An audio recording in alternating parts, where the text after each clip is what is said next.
The Bunker Project is brought to you by Wix.com, the world's most popular website builder. You can build your own website for free over at www.wix.com. Check them out today. The Bunker Project podcast episode number 90.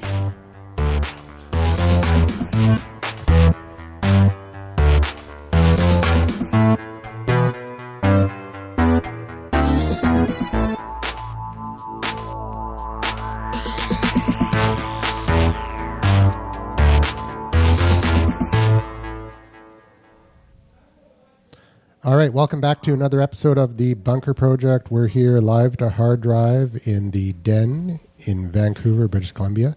Hello, Bunker. Hello, Ken. And we're going to start off the show with a roundtable introduction. We're going to start with Carlo Rossetti, the Italian stallion maven.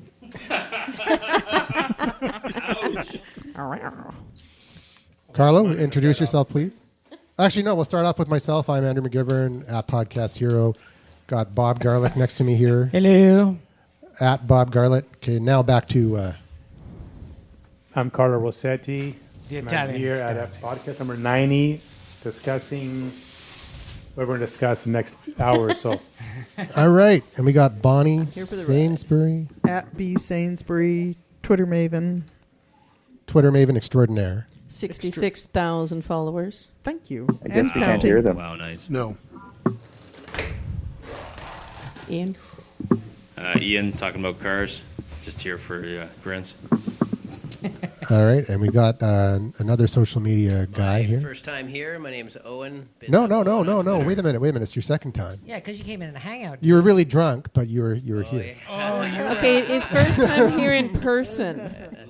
That's true. First time in person. Woo, It's a bunker virgin.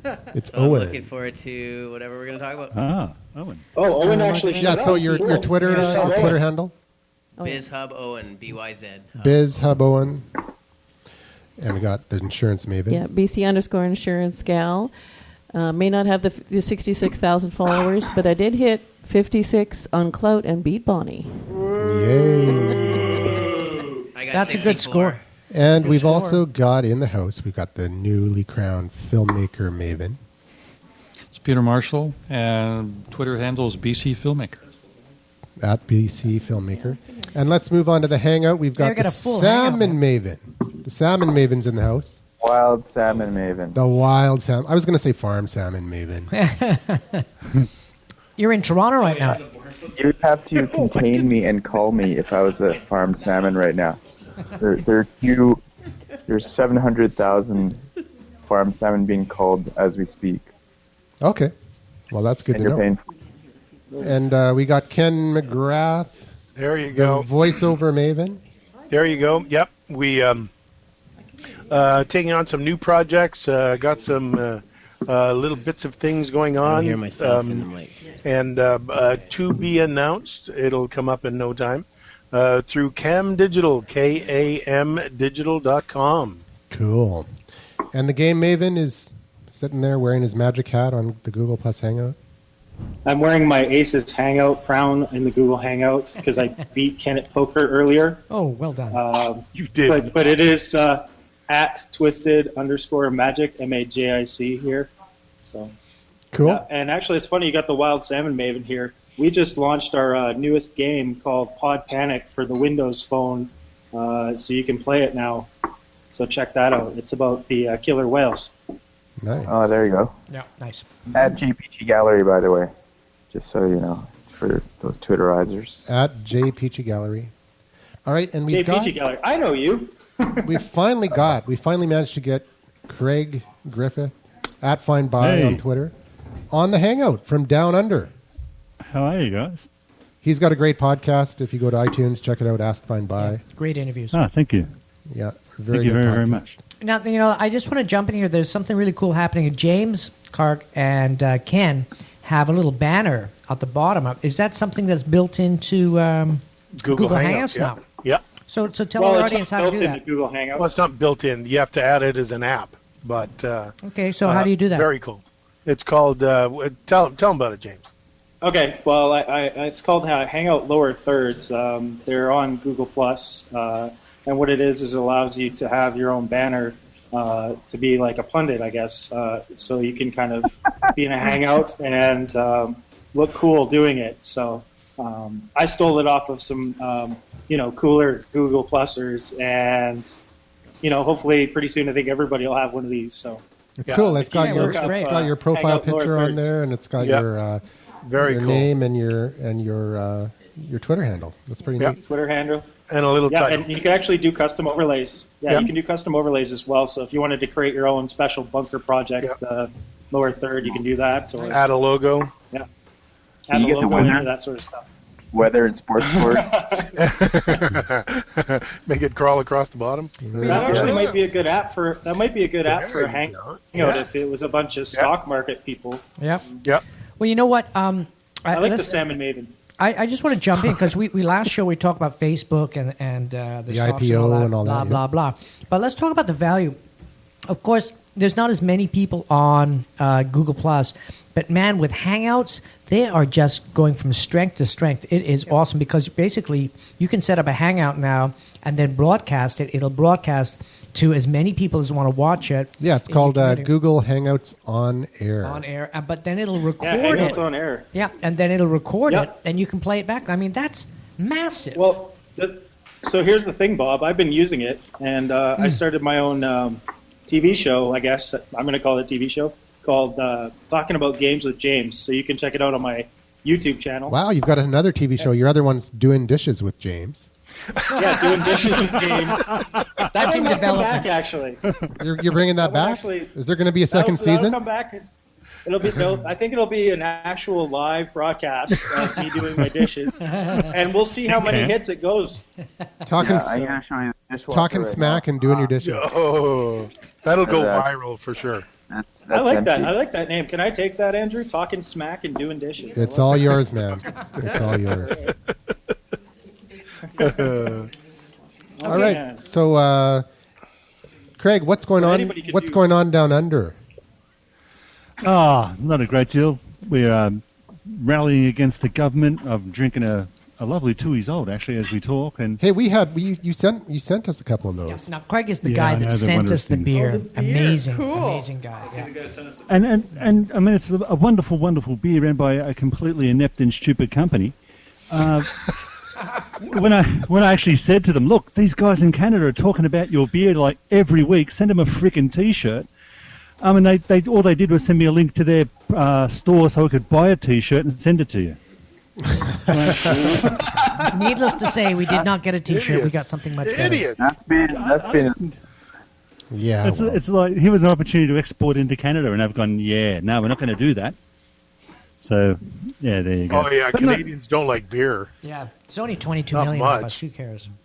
yeah. Well, what No, can there's you only do? 22. There's only 22 million of us. I mean, where you guys have ice, we have sand. Otherwise, it's the same country. And lots of put sand in poison. beer. You have lots of poisonous stuff over there too. Yeah. We're secretly proud of that.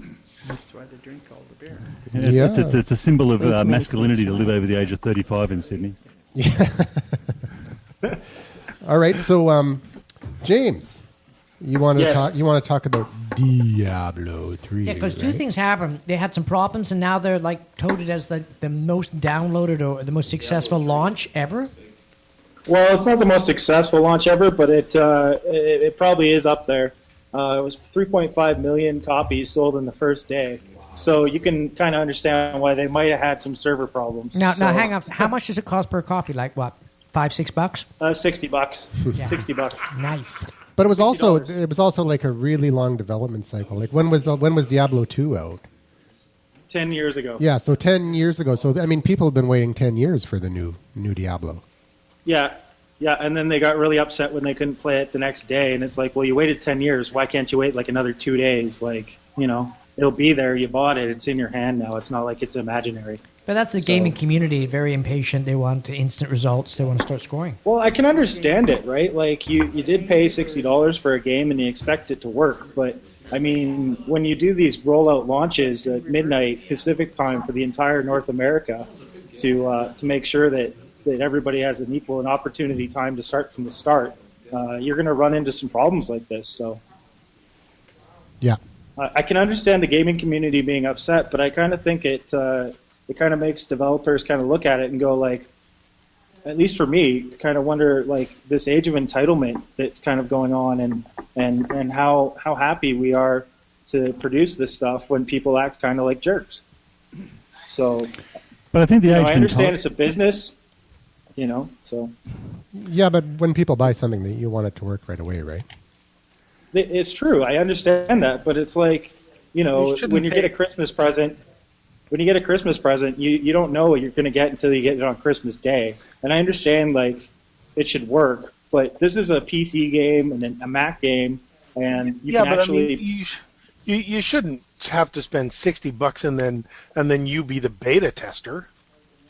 Well, no, they did a beta. It's just they didn't expect the amount. But it doesn't work. So Yeah, I the beta guess- testing didn't work. I guess they didn't expect the amount No, of sales. I don't think it was beta testing. I think it was. Well, this it is was an issue this with is almost like bandwidth. the same thing with Facebook, right? Like Facebook on the Nasdaq couldn't hold the amount of transactions taking place. I mean, I guess you kind of get the same sort of reaction from people that weren't able to buy the stock or bought the stock and weren't able to sell. So Yeah, but I think product life cycle is much shorter now. People buy a game and expect to get maybe 6 months out of it because they're bored or whatever, and they have that $60 seem like it's going to be a bit wasted because it's not. What's the rollout on it? It's delayed. It's going to be clunky. It's going to be. It's not the best thing in the world to have. But I mean, PC games are notorious for having problems with them in the first couple of days, right? Like they never work exactly as they're supposed to. So it was just that I think people have the ability to have more outrage these days, which is That's true. great. But at the same time, it's like it could ruin a lot of the. I mean, it's good press. I mean, they didn't have. I think actually it could have been a ploy, but that's kind of silly. But I mean, they got so much extra free press from nobody being able to play the game than they would have from even paying for that many people to go and talk about it. Interesting. Yeah, but were they getting press from the people who play the games or the general public? I mean, the gamers knew about it.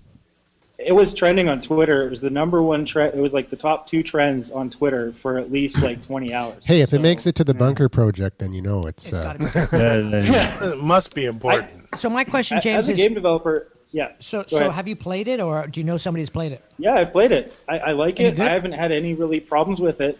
I mean, in the first like 6 or 7 hours when everybody was trying to get on it, sure, nobody could get on it. But I think that's just because they weren't prepared. Their server load, they didn't look at the scale, and I have no idea how it could have been prevented, and we'll see what happens, right? Okay, so what's gameplay like? See, that's Is it like 10 years have gone by? Is it revolutionary, or is it 10 years because by the time they got the game ready to go, the whole industry had changed, the whole platform had changed?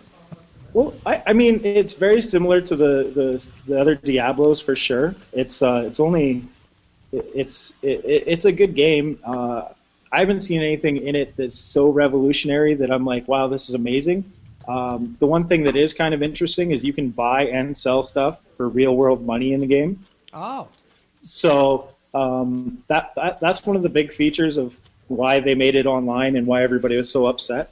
Is that you could actually make money from playing the game. So we'll see how that actually works out for Blizzard. We'll see how long it takes someone to sort of outsource that to the Philippines for 60 cents an hour. Well, the thing is what they're doing is that each server has its own cluster. So if I'm playing in North America and I want to play with you, Craig, I can go play with you. But any of the items that I have, I can't actually sell in the North American place where I'm from. So that's that. So you have to be from where you're from in order to sell your stuff. Nice. So I can't play in Australia and then sell stuff in Australia. So without paying lots of duty, right? That's right. Yeah. See, but it's interesting though. So go ahead, Craig. But I was going to say the fail that you spoke of is actually a good news story. If you said that this game is so popular it melted down the internet, that will drive interest. But just to say, hey, we fell over, that's not that interesting. Yeah, it's like the iPhone comes out and nobody has stock because everybody bought it. That's a good problem to have, right? Yeah, exactly. It's a great problem to have for sure. Craig is absolutely right, I think. Yeah, I think it was kind of interesting to see how the fans took their rage to the internet about not being able to play it. I mean, their Metacritic was a 3.5 for quite a while. And then, there were internet memes spawned about the infamous Error 37 within the first 2 hours. Yeah. So it goes to show you how quickly instant transmission happens on the internet these days, and how real time of a world we live in. So, it was a good thing. I mean, the game's good. Okay. I don't understand the rage that everybody had about it. Too much stress. Are console games as a platform dying off, James, you reckon? No, I don't think so. I don't think consoles are necessarily dying off. I think we're going to see more cloud gaming in the next couple of years. I know mobile is exploding like crazy. For the first time I heard about Xbox 760 as well. 720. 720 today. Because you take 360 and add it twice. Yes, yeah. Okay, what's that all about? Xbox 720. It's a new thing that Microsoft is going to sell. Okay. It's twice as good as 360. Yeah. There you go. Yeah. Well, the thing is E3 is coming up in less than 2 weeks, and we're going to see a rollout of possibly maybe the new hardware. But I doubt that we're going to see any huge announcements other than Nintendo coming forward with new hardware right at this moment. Okay, cool. So we'll have another gaming report from James once that happens in a couple of weeks. Yeah. And we're going to move on now to another topic. And we've got some bloggers in the house here, so I want to bring them on here. Bob actually added this to the show notes. It's why everyone should turn off blog comments. Yes, Bob. This is for SEO purposes. What do you think? How many people would want to turn off their blog comments? It's happening Bonnie? a lot. Who No. says, Oh, yeah. who says turn I them did. off? No. I have no comments. Well, anymore basically what it is there's a date stamp on the comments. So if Google's penalizing old content, so if you have comments turned on, then you've got a date tied to even if you don't have a comment, like a date tied to your blog post, you've got dates tied to your comments. So they're saying that it's hurting you if you have blog comments. Isn't the whole turned point on. of having a blog is to have people comment? No, not necessarily, necessarily. because a lot of high profile bloggers like Seth Godin What I don't understand, have though, comments. Google loves three things. They love fresh content. Google loves fresh content. So if you're continuously putting fresh content, then you should continuously be getting fresh comments. Fresh comments on your new content, but your old posts will be losing Google juice with this new. So the question I have is, truly, is SEO the only way people are finding your blog? And I'm saying no. That's a good question. Yeah, if you're not using social media as lead gen for your blogs, you should be getting more hits from social media than you get from pure SEO. Yeah, I'm not saying disregard SEO. I'm simply saying you can get better conversion rate from social media than you can with SEO. Well, also the thing with social media, people are doing their comments in social media, like Google Plus. You'll comment about something. Hey, check out this great post. I really like it. Blah blah blah. Instead of going to that blog and commenting in that blog, because there's more satisfaction going into Facebook and say, hey, check out this really cool blog post that I just read about, and then your friends commenting on your comment compared to going to that blog and interacting with a smaller community or a community you don't know. It makes you feel more like an influencer. Oh, okay. So do you want people to be commenting on your blog, or do you want them to be influenced by what you say, or do you want them to convert by buying something, by connecting with you? If just having comments is your goal, then comments on your blog is the goal, and I wonder why that is.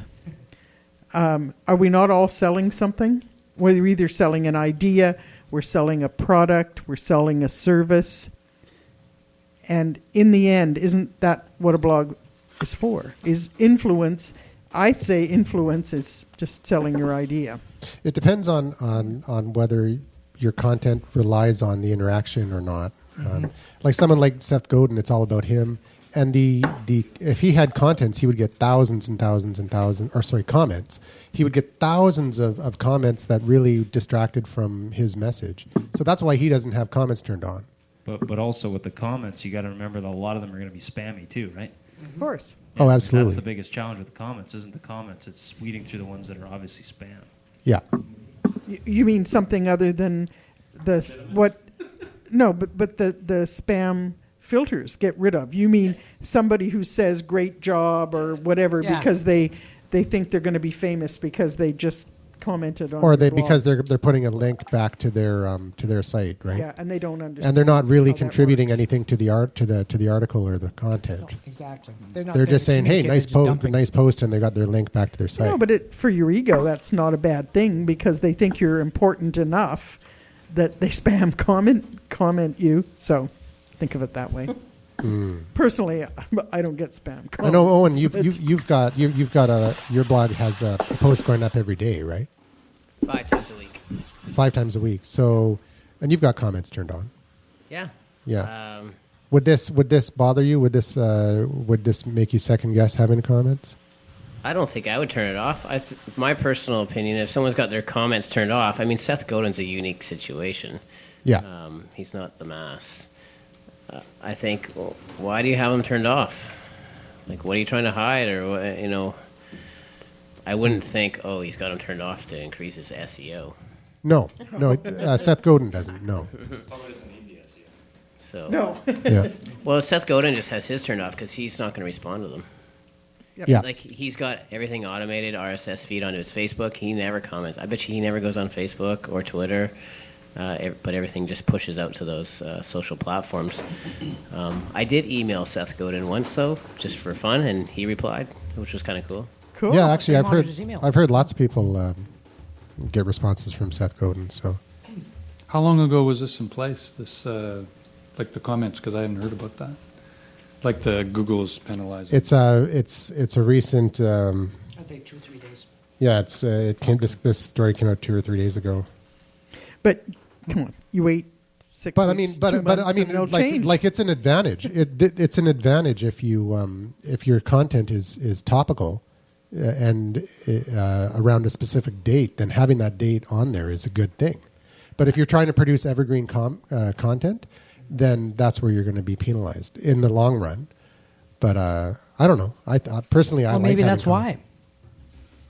I like have to having the admit, option for comments. I've asked my guest bloggers to end all their blog posts with a question in the hopes that it creates engagement, right? Yeah. Yeah, and that's a good strategy for yeah, sure. the call to action at the bottom of all your blogs. Yeah. So Okay, but I go back to, except if you're an SEO consultant, is SEO really the way to drive traffic to a blog? Well, it's going to be one of the many ways, right? It's not all the ways. I mean, I don't think it's as important as it used to be. well, obviously, it all depends on what the content is, right? Where the people are. And the other thing isn't blog posts for the most part, they go stale. I mean, do you truly want to? If I see something written in 2009, there's a pretty good chance that I don't even bother to read it. Yeah, but if you don't have a date Depends on the what's post, it about, though, doesn't it? Some of the stuff's still pertinent. if it's evergreen content, it doesn't matter. Yeah. If it's something, if it's talking about the Facebook IPO, obviously it's right now. But Okay. if you're talking about, great Twitter That was an tips. old rumor. Yeah, if you're talking about classic architecture, it's probably still fine. it's no, still I relevant. truly, I would not read anything from 2009. Yeah, but you wouldn't know it was from 2009. Oh, because they're silly enough to leave the date on it, and when you do a Google search, you also see the date. Yeah, but a lot of bloggers remove the date, and then the only thing that The smart ones do. only evidence of the date is in the comments of the blog. Yeah, well, that's the Yeah, whole but crux by of that it. time And I've read that's- it. And when you got to the bottom, yeah. But so now they're saying that the SEO people are saying you should be worried about blog comments, dating your I content. think the SEO people are in trouble. I think their jobs are almost at an end because I'm with you. there's not much they can. I mean, the fresh content comes ahead of everything, and SEO people aren't going to create fresh content for. Oops, sorry about that. My parking's up. Okay, anyways, I was going to say, like, when I see a blog and it's something interesting, and then I go there and the comment is from 2 years ago, and I start to kind of wonder if this content is still relevant. So that was all I want to say. Yeah, but evergreen content You come across it when you need it. And I just turn comments off because I don't want to drag people away from where they're actually chatting about stuff anyway to come in. I'm not that important. That people want to actually leave where they are to come and say something to me and go back. I think it's very self-important to think that people are going to come to your blog and comment to you, and other people want to stand around you. So on your blog, you turn off comments? You don't have... Yeah, I've just got like a link to the Facebook page, the G+ page, Twitter, Tumblr, whatever else I put it out on. And what I've found is that most people actually comment where I repost my content anyway. They don't come to me for it. I don't get a great deal of hits on the blog because the blog is just notes that support the podcast. Mm-hmm. It's rewritten and put slightly differently, and it's sometimes even different content, but people will go read it, but then they go and download the podcast. Yeah. And they comment wherever I repost it, like Facebook and that sort of stuff. I think, and the only other thing, I used to get an email that says, oh, you've got like 250 comments today. You'd go check, and they're just all spam bots. So Kismet's working overtime, and I'm not. So I just turned it all off. It was a waste of my time. Okay, interesting. Because I know a lot of bloggers do that, and there was a big debate, a couple of years ago about contents versus no contents, or comments versus no comments. But it's interesting just to hear that you actually turned yours off. Because you didn't actually. I was. I know. Bob left a few, and you left a few. But in the most recent ones, I've just turned them all off. In the last 3 or 4 months, I just haven't bothered having them on. Okay, cool. Yeah, I find that if I read a blog post, I actually like to go and actually find the person on Twitter and tell them and post their content, because it allows for more of a real-time conversation between two people. That's the way it's going, and there's the whole social thing, and Google's being criticized for being a search engine and also being in the social game too. Oh, and the content game. And the content game. So now we've got kind of an allegiance between Bing and Microsoft? Yeah, Microsoft Bing and Twitter and Facebook, to counteract Google's, Google Plus being integrated with their search results now. Well, Microsoft just recently announced their new search engine, www.so.cl. So. Oh, didn't they just? And Microsoft just launched their social platform. Yeah, that's their social platform. Yeah. So it's going to be for people to when you search stuff. But somebody said it was more content. Somebody said it was more research and scientific or something like that. It's supposed to be more for students and things like that. Yeah, but that's not like the mainstream search engine. Their mainstream search engine is Bing, right? And Bing but this is their social Google Plus is the same way. Like if you have followers on Google Plus, it just gives you the first hit being something they posted from their G+ profile. Yeah, but by plus oneing on Google Plus, it affects the search results, right? Yeah. So, of course, Facebook and Twitter don't like that, and Bing doesn't like that. So they've partnered now with Facebook and Twitter to have searchable results, social results. Yeah, that's awesome. I think Google really was dumb when they didn't let Twitter go away. So yeah. What do you think, Ian? Most definitely. About searchable results? To have searchable social results, that's good. I mean, I think Microsoft needs a new business model, so they should partner with anybody who has a better one than they do, because they're just dying. Yeah. So basically, anybody who's willing to partner with them, they should be in. So basically, Google Plus now has or Google has Google Plus, and so you can it affects the search results when you plus. Because if Windows 8, if they don't sell it at a reasonable price, I think their business model is broken, and I don't think they will, because they're still convinced people will pay $300 for it, and I just don't believe it. So who here? Well, most people are going to skip Windows 8. So who here would actually use Bing for anything? I wouldn't. I don't think it's crappy. Bing? Does Bing still exist? It does. Yeah, it goes with the Sony Walkman that they're relaunching. Bing. Yeah. So they can do whatever. We're still not going to use it. No, Sony. Windows 8 Mobile. Windows 8 Mobile. Sony went with Android. It's Bing friendly. And I hear Sony's getting in on it. They're going to have a Bing Walkman. But yeah, I think Microsoft always the Microsoft cynic here. We've got our Microsoft hater in. No, Microsoft. The problem is, and I think Adobe has proven this recently. They're going to the cloud. I think Microsoft, in order to survive, has got to go to a monthly fee, because people won't pay $300. So what's going to be the mobile search engine? So what do you? They've got to go to a monthly model. If they don't, they're finished. And I'm a PC girl. They're in trouble. And I still I own a copy of Windows 7. I think it isn't worth the $300, to be honest with you. Yeah. It's just not worth it. I'm not So we paying got a 300 hangout bucks question for here. We're going to Windows hang 8. Ian, what was that hangout question? The question was from somebody from Australia. What's going to be the mobile search engine of choice, do you Okay, think? what's the Because mobile Siri's search like engine number of choice? 4. What's going to be the mobile Well, I can search answer engine that. of choice? Okay, James. Yeah, okay, jump James I in. can wants the answer answer. that. So go ahead.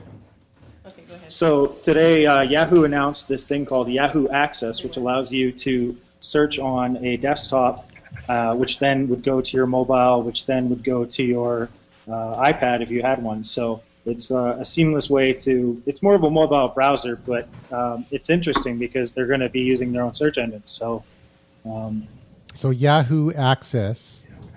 yeah. Just launched Was that today. developed by the guy with the fake computer science degree? No, I don't think so. I don't think so. shot. But I mean, you might see Google and you might see Microsoft come after them and try to do the similar sort of thing. It just allows it so that you can have a web browser and your searches can go between your devices. So Okay. if you're So- on one, you're going to be on the other. So basically, it's Yahoo Access allows your search results to go between your devices. Is that what you're saying? Yes. Okay. And Owen, you were saying. Can you hear me now? Yeah. Well, I mean, as much as I don't like to be tied to one company, I left Microsoft and I ended up catching myself being tied with Apple, and now I find myself leaving Apple and going to Google products. But the Android operating system is, if I'm not mistaken, the most popular operating system in the world. And what search do they have on their phones? And it's all voice activated too. I use it all the time. I just speak right into it. It's brilliant, actually. So I have Firefox on my Android, Mhm. and something called Dolphin something. Yeah, Dolphin browser. Yeah, I got that. Yep. I don't have Bing anywhere. But it still uses Google for the But at the end of the day, Bonnie, you're ahead of the masses as far as technology is concerned, and 90% of people aren't going to go beyond what the operating system has loaded on it. Yeah, so if you buy Windows PC and it's got Microsoft Explorer loaded into it and Bing is the default, a lot of these Luddites are going to just use whatever's there. Yeah, That's right? true. But we were just discussing that Microsoft is losing their share, their market share, right? Well, the reason why they're losing their market share is because everything is going mobile and they're not there. Yes, that's right. They're not there at all. They're And not going to Apple. Actually, they're you know going what? to mobile. But it's not only here's- that; it's competitive pricing. But When let's you put look it- at an upgrade. I mean, why would someone pay $300? Well, yeah, we're going to the desktop model now. That's the desktop model is disappearing. But even the mobile model, even if they had a mobile operating system on a device, let's say it's some sort of tablet, They do. Are you going to pay $300 for the upgrade? No, you're they not. they do have a mobile operating system on a device. On what? That's their the new Windows operating Phone. system. Windows Phone. A Windows Phone. It's a got great one of those. operating system, Yeah, by the no, way. Actually, I've heard very good things about their Windows Mobile. Right. It's a I'm great still operating not going to system. buy one. It's an awesome operating system. The only downside to it is that the app marketplace is weak. But again, and they're not too only late. that, It's like the Zune. I mean, who's Yeah, got a it's- Zune? yeah, Nobody. it's I mean, years they're too late. late. Yeah, but it won't, Mobile. Windows- Have you seen Windows- Mobile, Win- though? Windows- Have you seen it? Yeah, I've seen it on a phone. Have you seen it? It's actually quite a slick interface. Yeah, but do Yeah, you but it's care? too late. It doesn't matter if it's too late. The point is such a slick interface. Yeah, No. But if you don't Well, have Can't no, no. knock support- something because Well, they've here's- Sorry. they've Okay, gone, here- they've The gone a app long support. way in 3 years. Okay. here's They were 3 years hang ago. on. Here's but why. you could argue the same with BlackBerry. No, but here's why it's No, they're totally different. No. here's why it's Really going to good, work. They will gain market share. Here's just why takes it's time. here's why it's going to work, because the carriers hate it. The carriers hate it that there's only They're not two gonna push choices because they have to negotiate only. I And think they really, should bring Bill back. Bring Bill Gates back. really, there's only two choices, right? There's Samsung, Yes. which is the only profitable Android producer. It's the only one, and there's Apple. So when you're Motorola is owned by Google. Yeah, just got which bought 2 which days is ago. another reason why they're going to want a independent manufacturer or independent option, because who's going to want to produce a handset for Android when Google owns their own hardware, right? So there's going to But that's going to be the goal of Google anyway. no, but they're going to be looking at other options.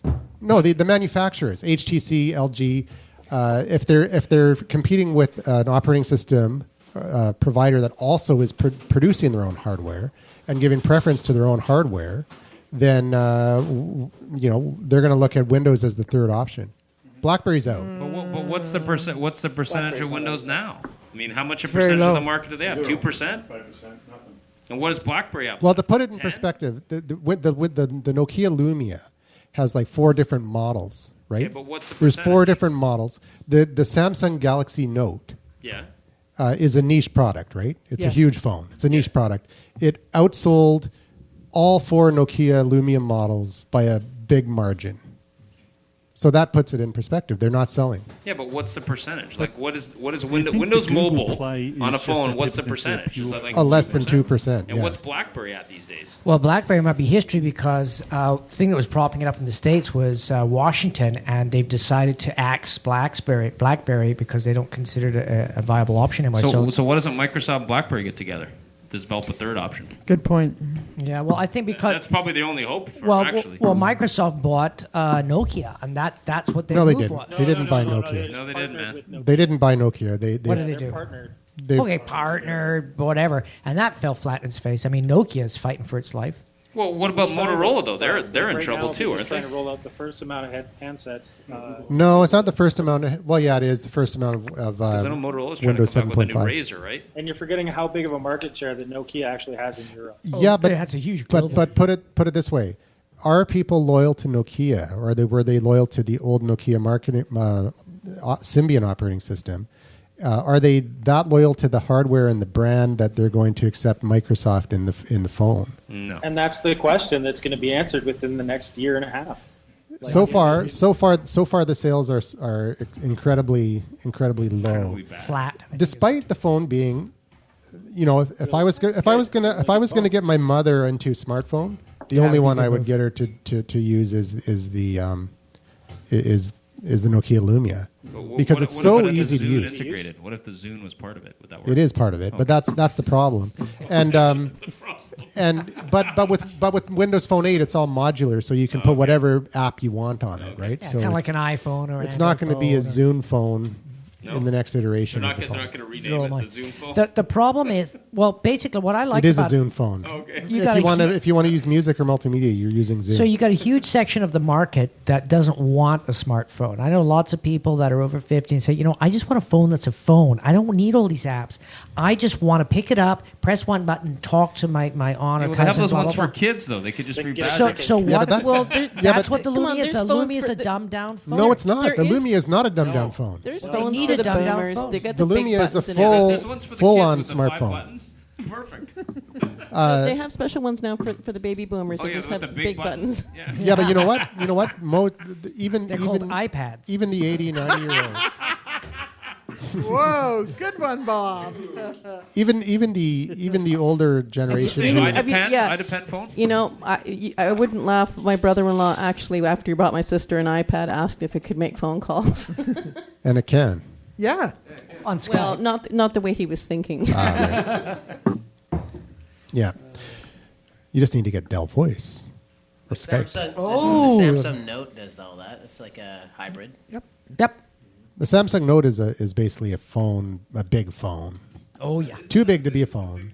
My tab Too small does to be a phone. tablet. I've got an app on my Samsung tablet that does phones. That Thing does is, phone if calls. you have Yep. Bluetooth, you don't need to lift your phone to your face anyway. Yeah, Bluetooth sucks though. It's like I love it's my a, Bluetooth. I It's use weird. Bluetooth every Isn't it single great day. on the Samsung? yeah, it works great for you Gossip? guys, but when the person on the other side says, "Hi, how you doing?"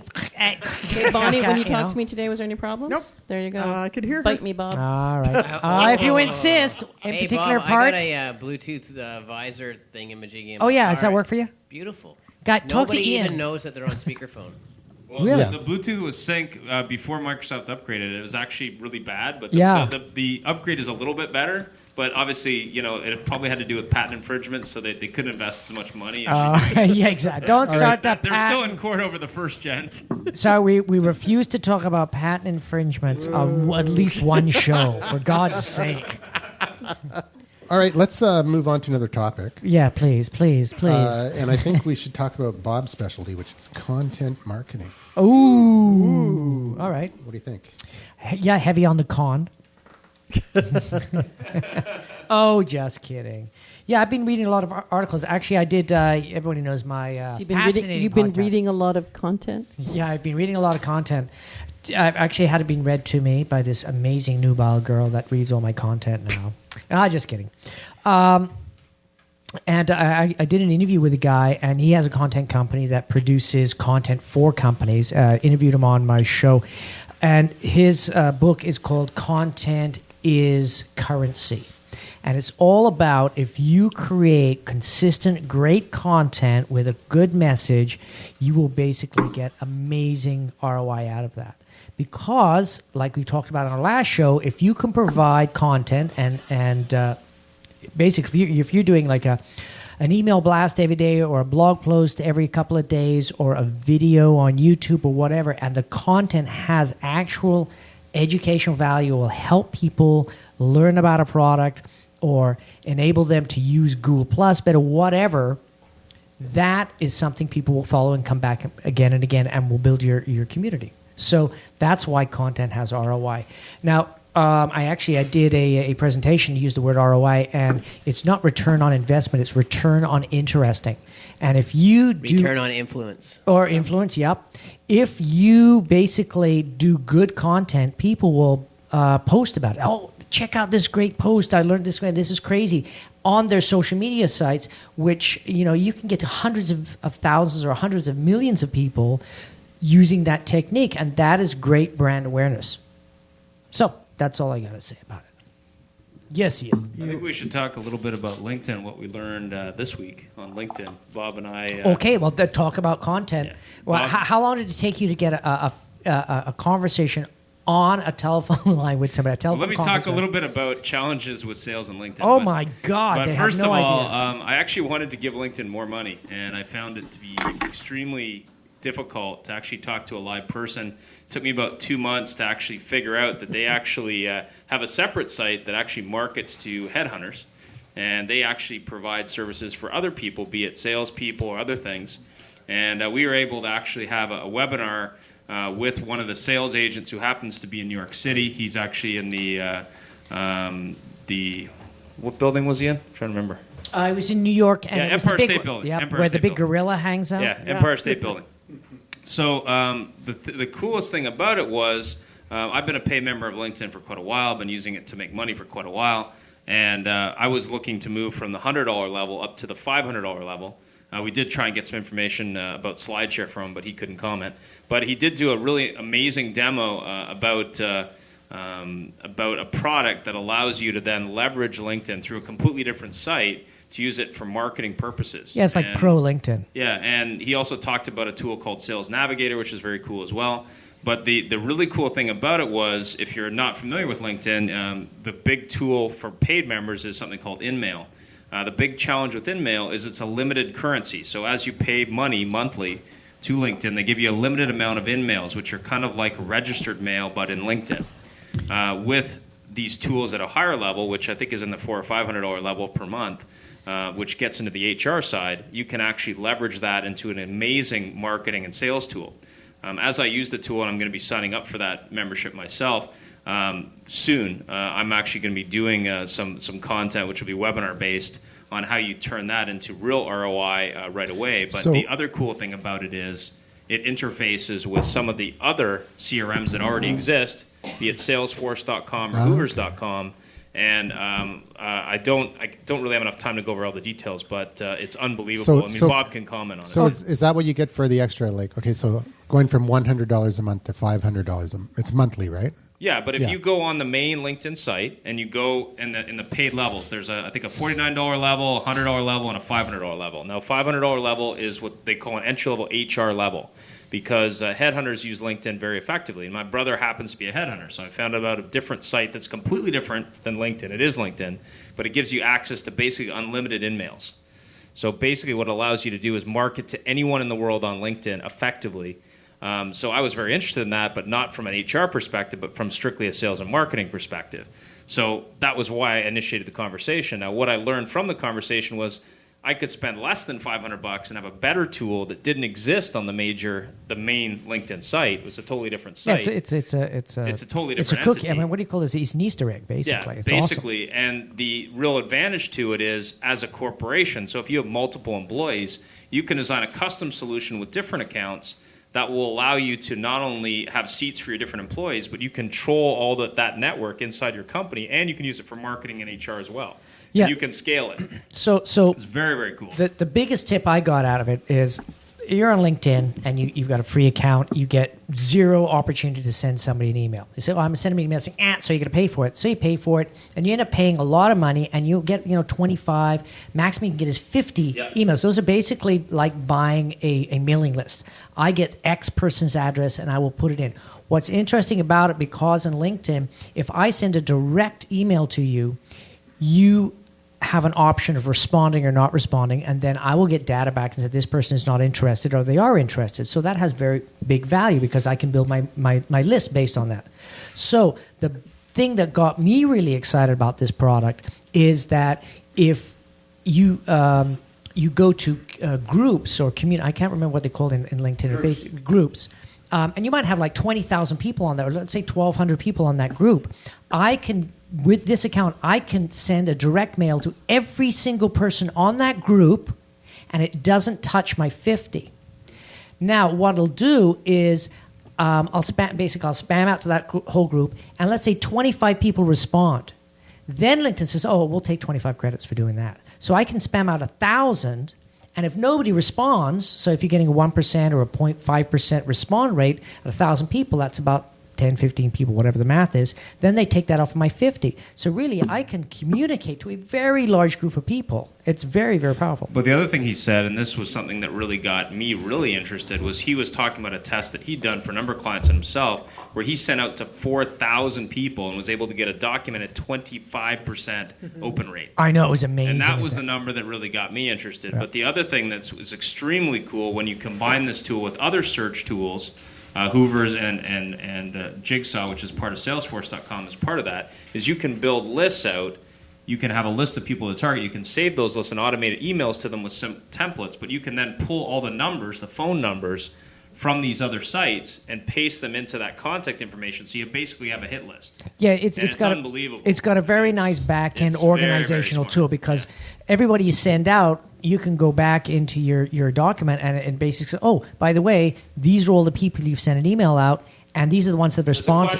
Oh, sorry, guys, you have a question there? No, it's just Bonnie waving again. And James waving back. No, yeah. It's something they're doing Morse code with flags for people that aren't watching. Anyway, so very, very worthwhile checking out. The trick is it takes about a month to get somebody on the phone. No, I have numbers. Yeah, you have numbers. And we're selling it $5 a pop, by the way. So for multiple reps. So okay. we sidetracked from your... We digressed a bit. From content. Oh, that's a drink. That content. means a drink. But essentially, Bob, what you explained? Yeah. Inbound marketing. Basically, yep. Classic email marketing also. Yeah. Yeah, except it's... with a 25%. And that's exactly what I do. Yeah. Identical. It's really killer. The thing you about get it, though... 25% open rate? 23.9, actually. Very nice. But nice. Look at the content he's bringing out. You got great content. You've got visitors coming. Like I get his content every day, almost every day, and then at the end of the week, I get a synopsis. So I'll go and I'll say, not interested, and I'll delete it. But at the end of the week, I'll go through. Oh yeah, I'll check that one out again. So yeah, it's consistency and it's great content. I mean, it's not crap content. You're putting out amazing content. I mean, you're probably doing as far as content in the Vancouver area, you're probably doing the best content right now, I would say. So, brilliant job. Wow, thank you. And you know what? You've got enough material for a book there already. Book's done. It's in the final stage. Yeah, I thought so. There you go. I thought so. Okay. So, as far as content, what I was talking about is it's called leveraging content. You create content for your blog. You put out 52 posts. Then you create an ebook. And you publish your ebook, and you get a bigger community, and then you send out even more responses based on feedback from that community, so it's a more targeted content, and basically after that, you create a book, and the book sells. So it's all about building your brand, building people's respect for the type of thing you're curating content, because a lot of the content you're bringing to the table is guest bloggers, and that is a lot of work. I mean, getting people to blog high quality content and finding them is brutal. No, it was easy. I put a couple years of legwork in. Yeah, I thought so. Before I asked people to guest blog for me, right? So, I mean, it's all blogging for me has happened by accident. So, well, okay, could you like elaborate on that a little bit? Okay. By accident, you woke up one morning and So one I day, want to learn about social media. I was reading a book, and the book said, if you really want to learn something, teach it. So I thought, okay, I'm going to start blogging about this once a week, and that's what I did. I did that for a year. The results were phenomenal, and I read the stats. If you blog more, you actually have better ROI. So I decided, okay, I'm going to blog 5 times a week for 2012. And that was a big gulp. That's huge, That was man. a huge stretch for me. Yeah. So I just put an email out to my network and said, I'm looking for experts in this, and it took about 24 hours. But we're 5 months in, and there's a couple flakes now, so I got to replace them. But, yeah. I knew that going in. People are people. Well, and people burn out too. Yeah. I mean, it's a huge. I mean, writing content once a week, that's 52 posts in a year, is a huge mental commitment, and that's a lot of content. If you're doing great content, the secret, I think, to doing content is to drill down and drill down and drill down. It's not like doing generalistic content. It's like you can get in big trouble if you do Twitter content, basically the 10 best tips for Twitter. Well, what do you do after that? I've done the 10 best, so there's nothing. So it's really, you want to say how to build communities, how to do this with Twitter. If you're drilling down, here's the tips and tricks. Here's the things you shouldn't do. Here's the things you're great to do, blah, blah, blah, blah. And then you can build it out to 52. And the secret, I think, to content creation is having a one-year strategy. It's like, okay, I'm going to create 52 posts, or I'm going to create 365 posts. What are those posts going to be? Plan it out. Actually know before you even start what your 52 titles are, or your 300 titles are for your blog post, and then start doing it. It's actually just don't make it up as you go. It's actually quite simple. I took probably about an hour to figure out all 256 posts for the year. Yep. I decided my blog was going to be on internet marketing, so I divided it into 12 subcategories, and then each subcategory has 17. And there you go. It's a numbers game. Yep. It's just breaking it down. It's just, and each blogger has to do 1.4 posts per month. Guest blogger. Okay. But look at those numbers. I mean, that's something that's it's strategy, guys. It's like it's laying it all out and understanding what you're going to do, instead of like blundering into, I'm going to do a post. I'm going to start blogging every day, and I have no plan. That is it's basically guarantee you're going to burn down. But what about when things change over that year period of time? You're not going to be topical. Doesn't matter. Yeah, you can be. Because what happens with your community is they're not going back into your old posts. They're just like, if you're being not fed writing new it all. content You're every not week. writing it all at the beginning of the year. Another thing also that's true. is you guys actually blog without knowing it. How many of you in here answered a client's question by email? Oh yeah, I read that one. Good tip. So, the only difference between email and blogging is Public versus private, right? one you press the send button, the other one you press the publish button. Yep, exactly. So can I talk about PLR? Absolutely. Using PLR for your blog posts? Okay, so define PLR, please. Private label rights. Thank Oh, you. well done. But what does private label rights mean? It means you buy something someone has already written And put your name on it. and put your name on it because the license says you can. Okay, that's you can do called, anything you want. Just a minute. Duplicate Just before we turn our little noses up at it. No, I'm not. It's called white labeling in other parts of the world. It's called whatever you want. Yeah. It's the same as going out somewhere and having someone ghostwrite blogs for you. No, it's not the same thing, though. Why not? Because if you have someone ghostwrite for you, it's still original content. If you're purchasing private label articles Yeah, they're and putting them reselling it up multiple times. then Okay, the email same marketing. content. Email marketing is email marketing. It hasn't changed much. The basics haven't changed much in 10 years. So writing about email marketing, and let's just take email marketing. How many times can you say the same basics about email marketing? So if that's what you're doing, I'm not advocating this. I am simply bringing it up. So, I mean, email marketing, truly, there's only so many things that you can say about email marketing. Either you can write it yourself, you can spend the time to write it yourself, you can go out to Elance, Fiverr, whatever, and have, or your neighbor down the way, and have them write it. You could have a guest blogger write it, or you can simply buy a PLR package on email and pay anywhere from $5 to $200. Yeah, exactly. Well, the thing is what you're talking about is filling a blog. No. Yeah, you basically, or emails or whatever. You've got to have Or a a product, strategy. or a product that you're selling. You can Product, private right? label You a have product. to have a strategy behind that, right? So if you're buying a series of topics, that topic should match your. Oh yeah, your if you don't ask. have a plan, then you don't know what to buy. Well, exactly. So no, it just goes I over the don't. plan. I don't dispute that you need a. It's a technique for content, is what you're saying. Okay, and I'm not advocating it. I'm bringing it up because I- nobody else did. No, I think it's brilliant. It's almost like content curation. It's like, I read this great post. It was amazing. Here's my synopsis of it. Here's a link to the original if you've got time to actually go to the original. A lot of time people won't go to the original because your synopsis of it is more entertaining, more precise. Your time that you're spending reading it and commenting on it, that's original content, even though you're basing, if you're good. If you're good at it. If you're crappy, then people stop listening to you. Yeah. So it's irrelevant. Great article is probably, Yeah, great article. Check it out. Here's a link. Well, okay, you're just pushing people in different directions. And I'm There's no not benefit. suggesting that PLR should be 100% of your content, just the way any other thing should be 100%. I'm simply saying that it's another nice option. tool.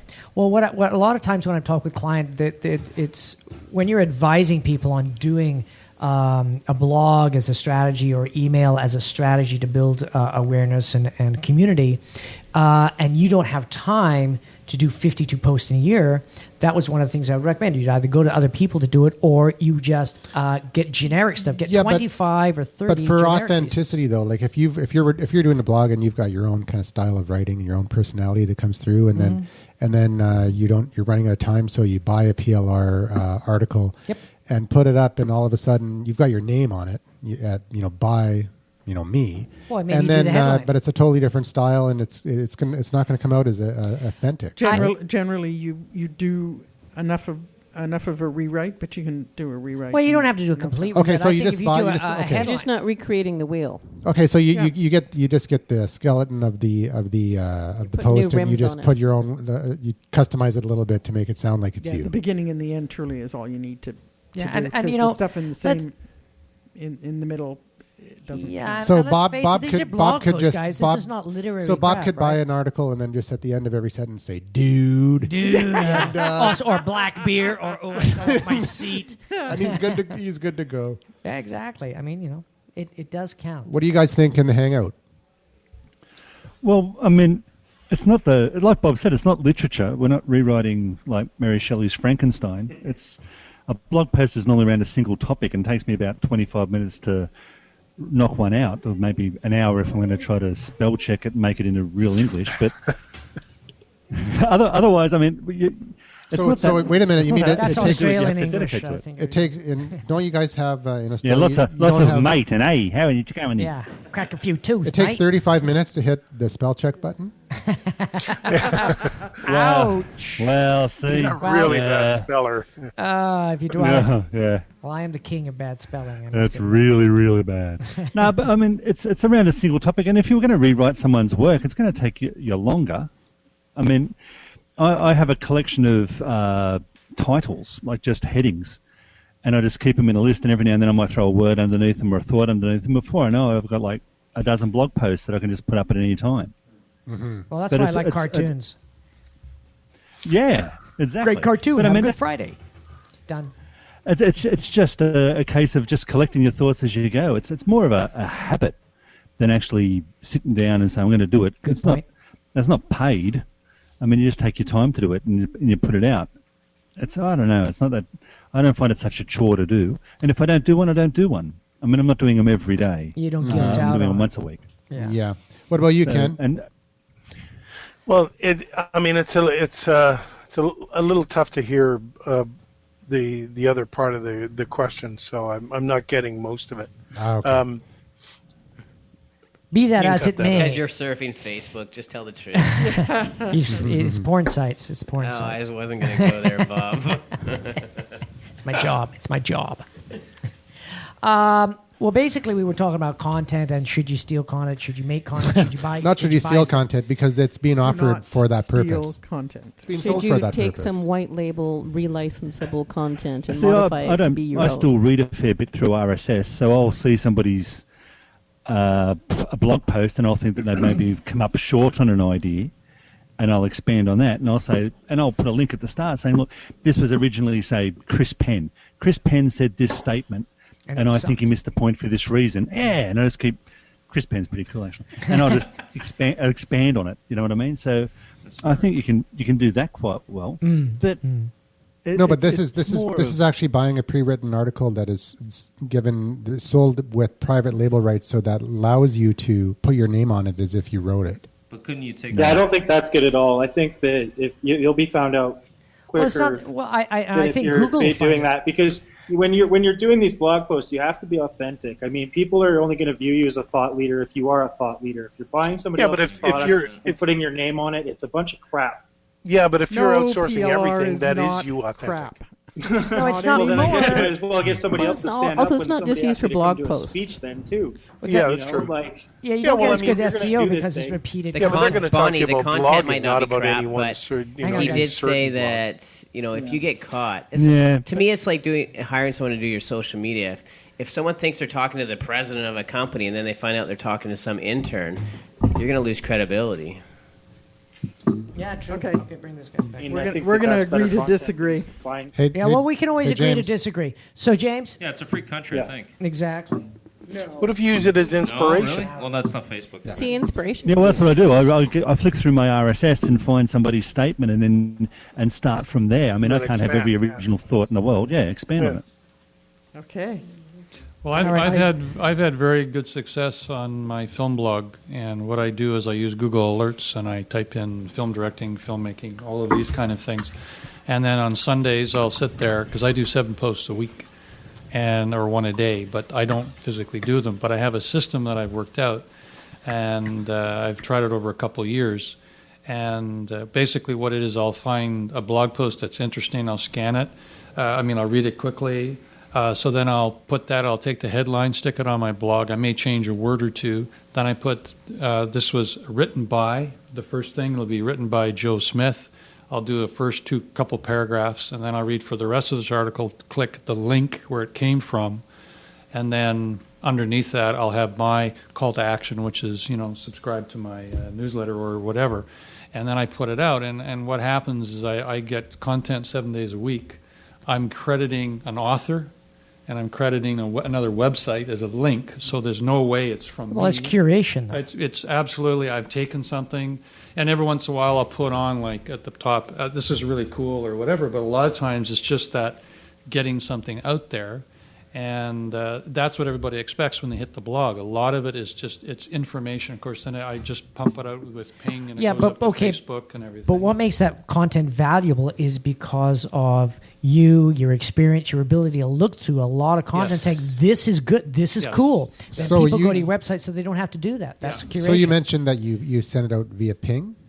Yeah, well, I'll put it on. I'll do it on the Facebook, LinkedIn, and then I'll ping it to a bunch of like LinkedIn. So and Ping was purchased by Seismic quite a Yeah, while I think it's ago, going right? to change over. Or And now something. they're making it exclusive to Seismic very Right. soon. So that's But going to end now. But I found that then I'll get results on Facebook, and then it causes conversations like on Facebook and all of that.